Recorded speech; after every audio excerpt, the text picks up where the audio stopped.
Hey guys, it's New up here one, and we're back playing Fire Emblem, episode 4. I'm showing off the people right now, and I know it's been a long time since I've recorded any videos and put them up, but I've been getting back into my recording, so I wanted to start off with this game. Got everything well up and running. I've recorded several episodes. I recorded up to, I think, episode 11, and I don't know when they're going to be released, but right here's the first time we attack Ileana. She's a thunder mage, as I've said before, and I think this would be a good time to describe the magic circle. Like I said before, how swords beat axes and lances beat swords and all that. It happens for magic too. There's a type of magic called anime magic, which is what lightning is in, and it also has fire and wind in it as well. And that has its own wheel, and it's, if I remember correctly, wind beats fire, fire beats lightning, lightning beats wind. But also there's light magic and dark magic in this game, to the point where it has its own weapon triangle too, and it's light beats dark, dark beats anime, and anime beats light. And it's really confusing for magic. For normal weapons, it's pretty easy to remember, but you'll get, like, if you ever play this game, that's something you need to know, but it's not that hard to remember as you play.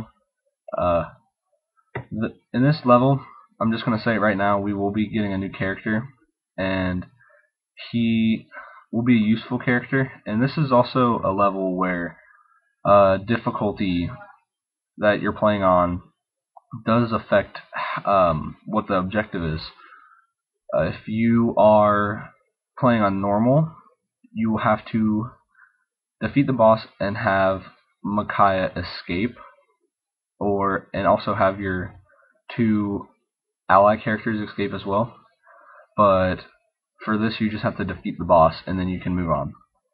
And if you don't remember from last time, what happened was Laura and Micaiah got caught, and then they got released from the jail by Sophie. Everybody else got let in, and they're fighting their way out. And right here, introduces a talking ability, which is how you can get some or most of your characters, is by having somebody special talk to them. As you see, this one is self-explanatory. Laura turns to him and says, "Could that be?" So you know she must know him, and then that's telling you who you have to talk with. Other times you just take a guess, or it's normally a lord that you're using, but it's really simple. I used to not understand it, but now I do. So it's a very simple thing now. And right now we're going to get into the bio of this person. This is Aaron. He is the first soldier you can ever use in the Fire Emblem games. He's a lance user. There's not really much else to say about him, so we're going to go back. But I guess I can continue on, since, like I said, he is the first soldier you ever use in any of the Fire Emblem games. There's not one ever playable. You fight them, but they're never playable. And so when you first see him, you kind of get excited if you're a fan of the series, because personally for me, I've always wanted to have a soldier character, because I'm a person who loves the people who use lances, and that's probably their main weapon. You always see them running around with. And I know it's been a while, and I think my commentary's getting a little sloppier because I'm not recording videos on a daily basis, but it's really hard to remember kind of what's going on, and it has been a couple of days since I've recorded this video, so I don't know what is going on. And it's hard to talk about this game because all it is moving a character and getting them to attack. It's a strategy game, and it's a fun game, but it's kind of hard to commentate over, I guess I should say. Right here, I'm just going to say this now. I'm trying to level up Ileana because I love magic users. They're probably closer to my favorite people. They're up there, the top mages are, and so I want to get her to a pretty high level, and we're going to split our team up into going two ways. Right here you see me moving Sophie and Nolan down towards those two knights. Right here I accidentally did that, but I guess I could explain it too. When you go to your item screen, you can equip a different weapon, and whatever weapon you have equipped is what you attack with. Besides just choosing it on your weapon screen also equips it, but say if I equip a javelin off, like before a person or with range attacks me, I can attack back. and that's kind of a way you can do that. Set them up so they attack a ranged person. Right here, I'm only moving 3 people over to go towards the right because there's not that many people. I'm moving Edward and Aaron and Leonardo there. Ileana's going to go down with Sophie and the Nolan, and I'm going to move Micaiah down there as well. And Laura, she's going to stay there for now since she has already moved, but I think I leave her up there for one more turn because I want her to be able to run either way if somebody gets hurt. Right here, it was a bad idea for me to put Nolan in danger, I guess you could say. He's not really that much in danger, but this guy gets 2 attacks in, and he is using a sword against an axe, so it does power his attack up and his accuracy. So it could have been worse, but, you know, it's not terrible. So now we're going to move Ileana up to help Nolan out because I don't want to get him attacked twice because he did have low accuracy against this guy. So I think it would be better to attack from a range at least at first. And so we're going to bring down Micaiah so Nolan doesn't even have to attack again. And it's going to help me out a lot more being able to, fight from this range. And so we can not have to use Nolan for this guy and be able to move on to the Knights, which is why I moved Sophie and Nolan down here because they both have probably the highest attack of the group, and so they can take these Knights out no problem. And I think the next thing I do is move Sophie up to attack the Knight, and now I'm showing you. I wanted to check that. I don't know if I mentioned that before, but if you hit the 2 button, because I am playing on the Wii, it's the only system this is for, if I'm correct. You hit 2 on the enemy, and you can see how far they can move and how far their attack range is. I do that a lot. You'll see me do it throughout the LP because I'm trying to make sure my people are very safe. I don't want to move them and then have them at a very vulnerable place to where they can die or be attacked easily. So they didn't take that guy out, but now I'm going to show you another thing that this game introduces. That's a heal hedge, and a lot of levels have their own kind of variation of the heal hedge. It's just the spot where you can sit, and your character will heal while they are there. And so I'm moving my groups, just getting them kind of situated. And now the allies don't do anything unless you tell them to. They'll stay up at the top until your enemies are cleared out, which they don't even do in this on easy because they'll still stay at the top because they do not have to escape. So that makes things a lot easier. You don't have to worry about them dying, because if they die, I do think it is game over. And game overs don't mean it just means you have to start the stage over from the very beginning, which might not seem bad for this stage because this stage isn't very long. Well, it is long, but it's not as long as later stages where if you get a game over, you might think about quitting the game because you don't want to go through the whole level again. But that's about it. Hopefully, like I said, I'm going for a no game over run, no death run, because I don't want to lose any characters. That could be very valuable. I like having all my characters and having the choice to bring them in.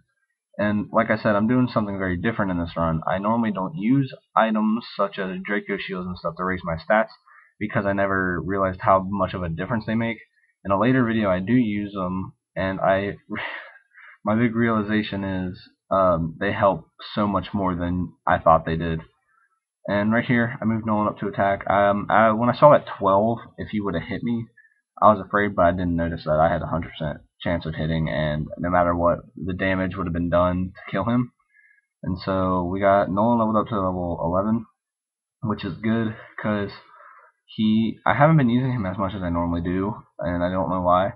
I haven't been using Sophie as much. I've been using the people I normally don't use to try to get them more experience because I feel like they need it. And here, this guy has an iron longbow. It is different than the other bows, which is where you can attack from another space away. Like you can move one space further back than normal to do this. And right here is another new feature. I know this is a lot of new features in this episode, but I want to try to explain them all to the best of my ability.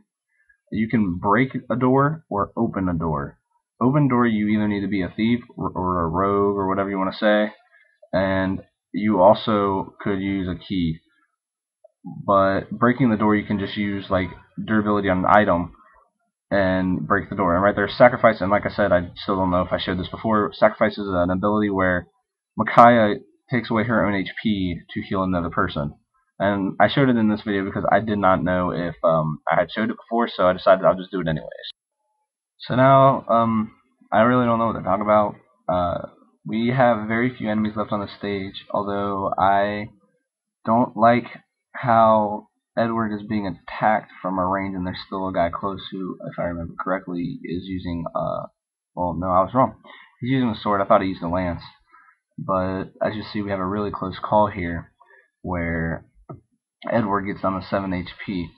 And I don't like my people getting that close to death. It's really, really kind of frightening when you're trying to go for a no-death run. And also, I don't even think you can lose a person this early in the game, because if you do, it's an instant game over. It's not like you lose your lord, it's if you lose any character.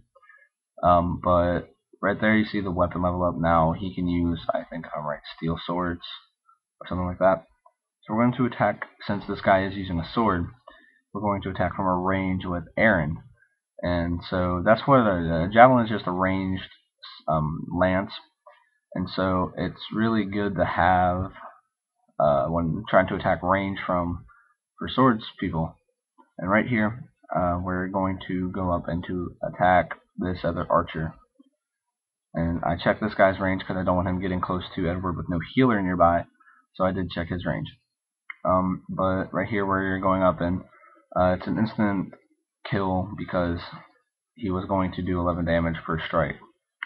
As you can see in the top right, or just the top of the screen in between the health bars, it's been so long since I've recorded one of these videos that I'm not sure if I've ever said this before. The hit is your chance of hitting, and then your crit is your chance of a critical hit, which are normally really not low, but lower than everything else, unless you have a critical hit weapon, which will come into play later on. And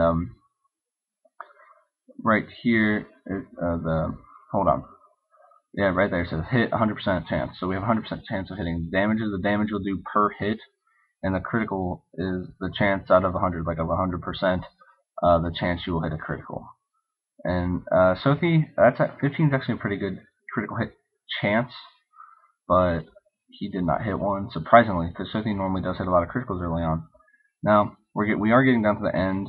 There's only one guy left, one regular soldier with a steel lance, and then the boss.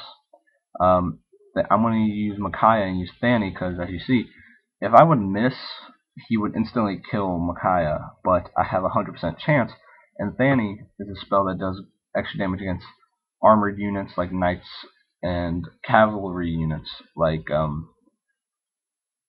cavalry and paladins. Like, it's anybody on a horse, basically. And as you see, I've been using her to take out bosses because she'll instantly get that 100 experience. It's very helpful for her.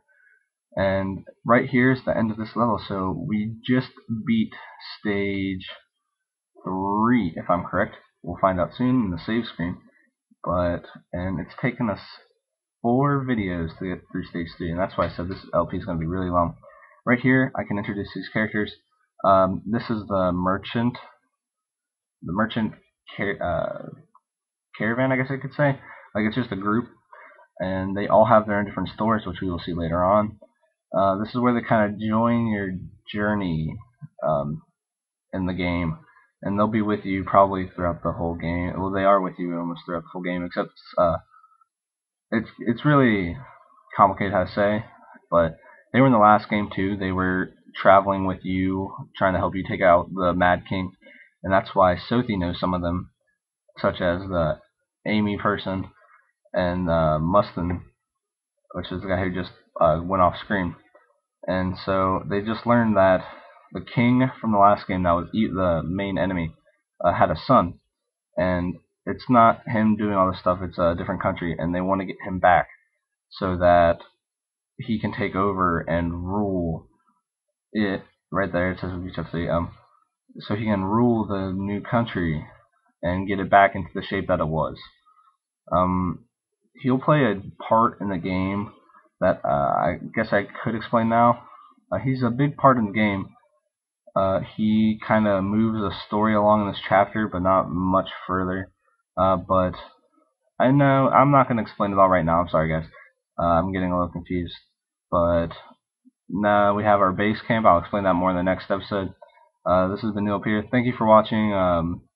comment please on the video, and thank you for watching, and see you in the next episode.